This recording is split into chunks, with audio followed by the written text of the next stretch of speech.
وہ شخصیت جن کو یکم محرم الحرام میں شہادت کا شرف حاصل ہوا، 26 یا 27 ذی الحج کو آپ پر قاتلانہ حملہ کیا گیا،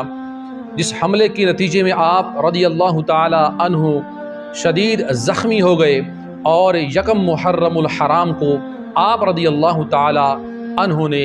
شہادت کا رتبہ جو ہے وہ اس سے مشرف ہوئے۔ آپ رضی اللہ تعالی عنہ کی شان ہے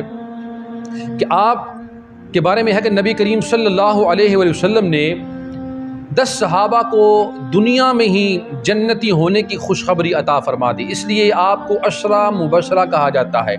کہ وہ 10 صحابہ جنہیں جنتی ہونے کی خوشخبریاں حضور نے عطا فرمائی۔ ویسے تو ہر صحابی جو ہے وہ نبی کا وہ جنتی ہے، کیونکہ نبی کریم صلی اللہ علیہ وآلہ وسلم نے ارشاد فرمایا کہ میرے صحابہ ستاروں کی مانند ہیں، جس کے پیچھے لگ جاؤ گے تم فلاح پا جاؤ گے، وہ راستہ تمہیں اپنے ساتھ جنت میں لے جائے گا۔ اس لیے میرے پیر و مرشد، ہم نے پچھلے کلپ میں بھی ذکر کیا تھا کہ میرے پیر و مرشد امیر اہل سنت یہ ذکر کرتے ہیں، بلکہ یہ نعرہ انہوں نے لگایا کہ ہر صحابی نبی جنتی جنتی، یہ میرے پیر و مرشد نے نعرہ لگایا، اور آج یہ نعرہ پوری دنیا پر گونج رہا ہے۔ ہر صحابی نبی جنتی جنتی، سب صحابیات بھی جنتی جنتی۔ یہ حضور کا ہر صحابی جو ہے وہ جنتی ہے، اللہ تعالیٰ نے انہیں یہ مقام و مرتبہ عطا کر رکھا ہے۔ آپ رضی اللہ تعالی عنہ کی شہادت کا دن ہے، ایام ہے۔ آپ رضی اللہ تعالی عنہ کی نسبت کتنی کمال کی نسبت ہے کہ جتنی عمر مبارک نبی کریم صلی اللہ علیہ وآلہ وسلم نے حاصل کی 63 برس کی ظاہری طور پر، اتنی ہی عمر ظاہری طور پر اللہ تعالیٰ نے حضرت عمر فاروق اعظم کو عطا فرمائی۔ آپ رضی اللہ تعالی عنہ کے بارے میں ہے کہ بڑے بہادر تھے، بڑے جو ہے نا وہ روب اور دبدبے والے تھے، نہ ڈر تھے، کسی سے ڈرنے والے نہیں تھے۔ جب کسی جنگ میں پہنچ جاتے وہ جنگ جیت کر آتے، جب کسی کے ساتھ لڑنے کا ارادہ کر لیتے تو اس کو جو ہے وہ اس سے جیت کر آتے، ہار کر نہ آتے۔ جب کسی کام کے کرنے کا ارادہ کر لیتے وہ کام کر کر ہی لوٹتے۔ حضرت عمر فاروق اعظم بڑے بہادر، کفار نے، منافقین نے، مشرکین نے حضرت عمر فاروق اعظم سے کہا کہ اے عمر تم بڑے بہادر ہو، بڑا تمہارا روب ہے، بڑا دبدبہ ہے، ایسا کرو نا کہ محمد نامی شخص آیا ہے جو اپنے آپ کو اللہ کا نبی کہتا ہے، اللہ کا جو ہے وہ رسول کہتا ہے، اپنی نئی شریعت لانے کی باتیں کرتا ہے، نبوت کا دعویٰ کرتا ہے۔ اے عمر جاؤ نا ذرا اس محمد کو جو ہے وہ اس کا سر قلم کر کے اس محمد کا سر لے کر آؤ، اسے مٹا دو نعوذ باللہ۔ حضرت عمر فاروق اعظم کو انہیں کفار نے، منافقین نے، مشرکین نے تیار کیا۔ عمر فاروق اعظم نے ابھی کلمہ نہیں پڑھا تھا، ابھی غیر مسلم تھے، تو حضرت عمر فاروق اعظم نے تلوار اٹھائی اور ان کی تلوار کے وار سے کوئی بچتا نہیں تھا۔ تلوار اٹھائی، تلوار کو نیام سے باہر نکالا، لہرایا اور پوچھنے لگے کہاں ہے وہ محمد جو نبی ہونے کا دعویٰ کرتا ہے، جو نبوت کا دعویٰ کرتا ہے، نئی شریعت لانے کا دعویٰ کرتا ہے، ہماری حکومت کو ختم کرنے کا دعویٰ کرتا ہے، کہاں ہے وہ محمد؟ آج کون بچاتا ہے محمد کو میری تلوار کے زور سے، تلوار کی ضرب سے، تلوار کی دھار سے کون بچا سکتا ہے؟ یہ اس طرح آوازیں بلند کرتے کرتے عمر فاروق اعظم حضور پاک کو ڈھونڈ رہے ہیں کہ میں نے آج نبی پاک صلی اللہ علیہ وآلہ وسلم کو چھوڑنا نہیں ہے، اور دوسری طرف نبی کریم صلی اللہ علیہ وآلہ وسلم نے ہاتھوں کو بلند کر رکھا ہے اور اللہ کی بارگاہ میں عرض کیا ہے کہ یا مولا عمر فاروق بڑا بہادر ہے، بڑا روب والا ہے، دبدبے والا ہے، اگر تو ہمیں عمر عطا کر دے تو ہمیں بڑا فائدہ ہوگا، دین اسلام کو بڑا فائدہ ہوگا۔ تو ادھر نبی کریم صلی اللہ علیہ وآلہ وسلم دعا کر رہے ہیں، تو اللہ تعالیٰ تو نبیوں کی دعا کو رد ہی نہیں کرتا، یہ تو امام الانبیاء دعا کر رہے ہیں۔ جب حضور پاک نے دعا کر دی تو ادھر عمر فاروق اعظم تلوار کو لہراتے ہوئے ایسے تلوار کو ہوا میں لہرا رہے ہیں کہ میں نے آج محمد کو نہیں چھوڑنا، میں نے محمد کو دنیا سے مٹا دینا ہے، سر قلم کر دینا ہے۔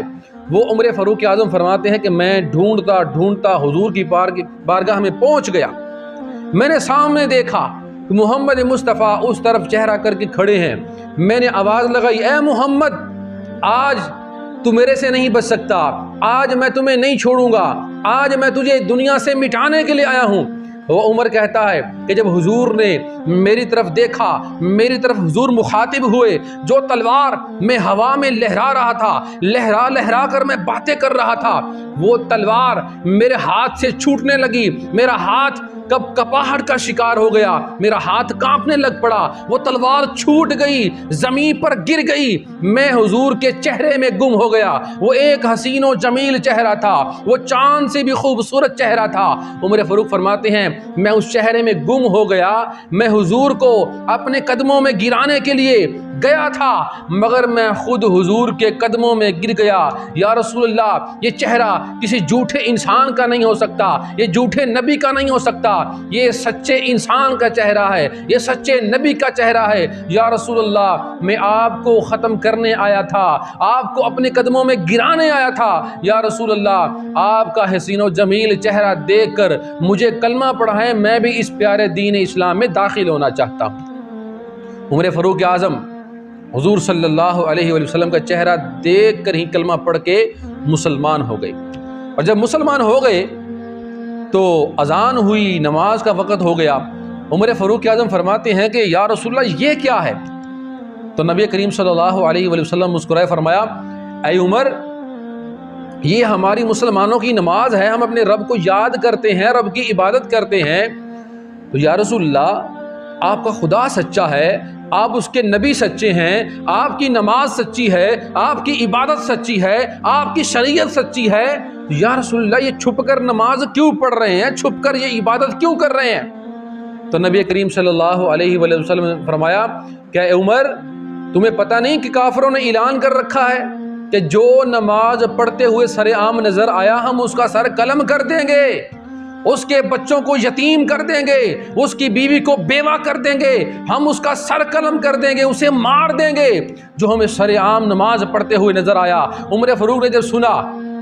تو کمال جائیے ان کے الفاظ پر، وہ فرماتے ہیں یا رسول اللہ، آج عمر نے کلمہ پڑھ لیا ہے، آج سے مسلمان سر عام خانہ کعبہ میں کھڑے ہو کر نماز پڑھا کریں۔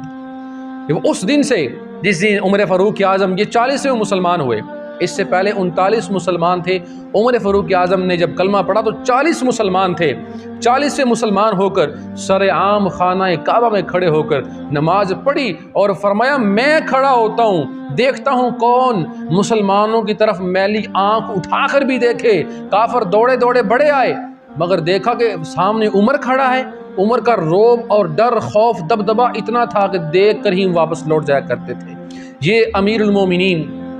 خلیفۃ المسلمین حضرت عمر فاروق اعظم رضی اللہ تعالی عنہ کی شان، ان کا مقام، ان کا مرتبہ اور ان کی یہ فضیلت ہے۔ اور آپ رضی اللہ تعالی عنہ جس راستے سے گزرتے تھے، اس راستے سے شیطان بھی اپنے راستے کو تبدیل کر کے بھاگ جایا کرتا تھا۔ اس قدر روب اور دبدبا حضرت عمر فاروق اعظم رضی اللہ تعالی عنہ کا تھا۔ آپ کو 26 ذی الحج کی تاریخ کو جو ہے وہ قاتلانہ حملہ کر کے زخمی کیا گیا، اور 1 محرم الحرام کو آپ رضی اللہ تعالی عنہ نے شہادت کا جو شرف ہے وہ حاصل فرمایا، اور ایک نصیحت بھی فرمائی کہ میرے دنیا سے ظاہری طور پر پردہ کرنے کے بعد اماں عائشہ صدیقہ رضی اللہ تعالی عنہا کی بارگاہ میں جانا اور پوچھنا کہ اے اماں عائشہ صدیقہ رضی اللہ تعالی عنہا، آپ نے جو اپنے لیے جگہ مختص کر رکھی ہے نبی کریم صلی اللہ علیہ وآلہ وسلم کے روضہ مبارک میں اپنے لیے آرام کرنے کے لیے، تو امیر المومنین عمر فاروق اعظم آپ کے شوہر محمد مصطفیٰ کا غلام عمر فاروق اعظم آپ سے اجازت طلب کرتا ہے کہ میں وہاں پر آرام کرنے کی، وہاں پر لیٹنے کی، دفن ہونے کی اجازت مانگتا ہوں۔ تو اماں عائشہ صدیقہ رضی اللہ تعالی عنہا فرماتی ہیں کہ واقعی وہ جگہ میں نے اپنے لیے رکھی تھی، مگر عمر فاروق اعظم کے دین اسلام پر اتنے احسانات ہیں، اتنے احسانات ہیں کہ میں نے اپنی جگہ عمر فاروق اعظم کو عطا فرما دی۔ آج بھی عمر فاروق اعظم روضہ رسول میں بالکل ساتھ ہی آرام فرما رہے ہیں، اور پوری دنیا کے مسلمان جب بھی وہاں پر جاتے ہیں اور نبی کریم صلی اللہ علیہ وآلہ وسلم پر درود و سلام پڑھتے ہیں، سلام پیش کرتے ہیں، تو وہاں پر عمر فاروق اعظم بھی آرام فرما رہے ہیں، انہیں بھی وہ سلام پیش کرتے ہیں۔ تو یہ شان ہے خدمت گاروں کی، سرکار کا عالم کیا ہوگا، یہ عمر فاروق اعظم کی شان ہے، ان کا مقام ہے۔ اللہ تعالیٰ کی بارگاہ میں دعا ہے کہ صحیح معنوں میں صحابی رسول اور اہل بیت کی جو ہے وہ محبت ہمارے دلوں میں داخل فرمائے۔ وما علینا